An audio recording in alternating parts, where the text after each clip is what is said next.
Voilà, c'est un cadeau de Khaled Meshal, un cadeau personnel qu'il m'a fait quand on s'est rencontrés dans la région là-bas. Cette écharpe du Hamas, fiers combattants du Hamas qui sont eux aux portes évidemment de l'enfer. Amis internautes, mes hommages. Merci encore pour votre soutien, c'est grâce à vous, je ne vous le dis pas assez souvent, que j'ai pu pendant ces 10 dernières années, contre vents et marées, mener à bien mes recherches. Je suis un chercheur, pas au CNRS, mais au Théâtre de la Main d'Or. C'est là que, dans mon petit atelier, mon petit laboratoire, j'essaye de trouver les recettes qui vont me permettre d'analyser par le rire notre société et plus largement dans l'histoire, je dirais, de notre espèce, l'espèce humaine. C'est ainsi donc que dans ce laboratoire, au hasard d'une expérience, j'ai créé voici quelques années, et vous êtes au courant, sous l'effet d'une inspiration un petit peu comme ça, un peu baroque, le glissage de quenelle. En initiant mes contemporains à cette pratique fantaisiste, je ne pouvais pas imaginer que derrière la façade un peu anodine et potache se cache un acte subversif capable d'incarner le déclic qui sera à l'origine de l'émancipation des masses laborieuses. Là, c'est un peu compliqué la phrase, mais je ne pensais pas que le mouvement de la quenelle aille aussi loin. Non. Aujourd'hui, il n'y a pas une journée où je n'ai pas une quenelle qui m'arrive.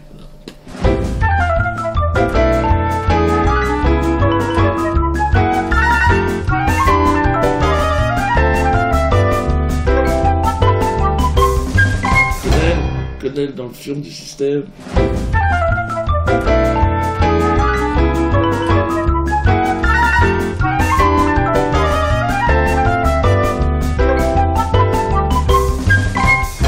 Beaucoup me disent, mais dis donc, qu'est-ce que ça veut dire, la glissage de quenelle?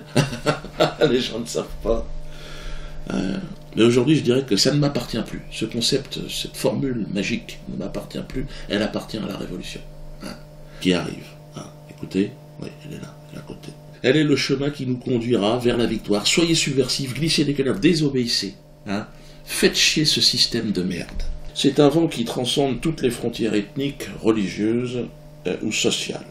C'est un tsunami, j'ai envie de dire, le tsunami de la quenelle, qui va balayer les élites du mensonge. Parce que on nous ment à un niveau aujourd'hui. Peuple de France, que te faut-il de plus? Regarde encore une fois, Cahuzac. Je n'ai pas, monsieur le député, je n'ai jamais eu de compte à l'étranger. Je dément, en bloc et en détail. Je n'ai jamais eu de compte en Suisse. En bloc et en détail. Tout le monde glisse des quenelles un peu partout, les gens ont besoin, ont ce sentiment. Les policiers, regardez. Les policiers sont avec nous, ils soutiennent le mouvement de la quenelle, regardez les militaires.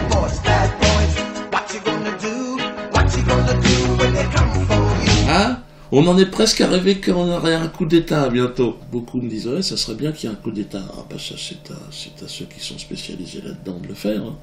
À l'armée, aux policiers, il y en a plein qui sont énervés aujourd'hui. Allez-y les gars, on est derrière, le peuple vous suivra, faites un coup d'État. Vous pouvez installer n'importe qui au pouvoir, ce sera mieux que ceux qui sont là. N'importe qui, n'importe quel clochard ou mec qui traîne dans les bas-fonds d'une prison sera plus digne d'incarner cette fonction. Avec l'armée devant et le peuple derrière. Ouais, on est libéré, ouais. Et la presse, certainement comme en Égypte, dira, ouais, le peuple a repris le chemin de la liberté, c'est le printemps français. On peut être prêt à rêver. Dans le chaos sidéral dans lequel nous nous trouvons, le mariage pour tous est la serrure que nous attendions. Vous allez comprendre ce que je suis en train de dire. C'est une serrure dans laquelle nous allons glisser la quenelle révolutionnaire. Ça a été fait d'ailleurs. Avec le mariage d'Alfredo et de Germain, nous avons ridiculisé la République, c'est vrai. Mais c'est notre fonction. Nous sommes des humoristes. Ils sont dans le cadre d'un atelier, encore une fois, de chansons potaches. Il faut le savoir. C'est avec cette équipe que j'ai conçu Chaud Ananas, qui a bouleversé la donne sur le plan humoristique. Il y a eu un avant et un après Chaud Ananas. La plupart des humoristes que je croise disent « Oh merde, on peut plus bosser. Avant, tu vois, tu tremblais à Toto, tu roulais en Cayenne. Aujourd'hui, c'est fini. » Alors moi, évidemment, je comprends les gens qui ont été victimes, évidemment, de ces personnes. Bon, je leur dis, je suis désolé, mais bon, moi, quenelle oblige. Ceux qui sont dans le courant de la quenelle, c'est quenelle. Quenelle. Vous savez, j'ai pris conscience de ce que nous faisions, de la dimension révolutionnaire de notre acte, quand le maire nous a donné le livret de famille. Là, j'ai dit, là, open bar, on est parti, c'est le décollement. La République est en train de s'envoler. Elle a scié la branche sur laquelle elle était assise. Les murs de la République s'effondrent chaque jour, un peu plus. Et vous verrez, le mariage de Germain et d'Alfredo est l'élément déclencheur. Au cœur des grandes gueules, alors on va évoquer ce truc incroyable, les amis. Le mariage homo, 2 détenus, Alfredo Stranieri et Germain Gueff, les témoins, l'humoriste Dieudonné, le terroriste Carlos, et alors le maire de Poissy, le maire socialiste, qui se prête à ce que d'aucuns appellent une mascarade indigne de la République, indigne d'un élu de la République. Est-ce que c'est indigne de la République ce qu'a fait le maire? C'est la question qui est posée. Non, on est dans la loi, on est dans la pure application du texte. Qu'est-ce que tu peux lui reprocher? Ça s'appelle le mariage pour tous. Ouais. Ils sont des citoyens, ils n'ont pas perdu leurs droits civils, ceux qui sont en prison. Moi, j'ai toujours considéré que cette loi n'aurait pas dû être votée. Mais bon, elle a été votée par les élus de la République. Est-ce que, d'ailleurs, on interdirait à un homme et une femme de se marier en prison? La réponse, c'est non. Est-ce qu'on interdirait un baptême en prison, y compris un baptême tardif pour un grand criminel? Non, attends, le maire, il a fait son boulot, le pauvre vieux. Attends, le maire de Poissy, on va quand même pas charger ce type-là. On est dans une situation où la société est prise en otage par 2-3 crétins, un ancien terroriste, un humoriste...